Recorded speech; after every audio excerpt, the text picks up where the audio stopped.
Assalamu Walaikum. Hello friends, how are you? Welcome back to my new video. In this video, I am going to show you how to create image watermark only third page in Microsoft Word. Let's get started.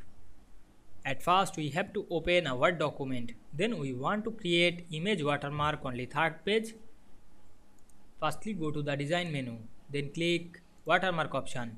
Choose custom watermark. Then click picture watermark. Then select picture from our file. Then click OK.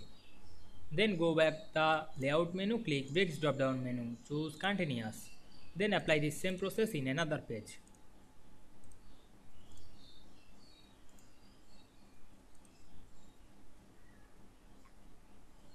Then go to the insert menu, click header option, choose blank header. Then click link to previous. Then go back the second page, click link to previous.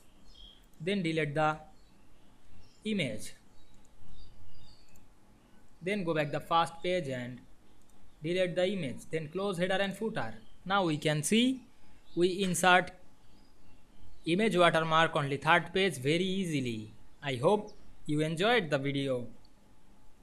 Please like, comment, share and subscribe my channel. Thanks for watching.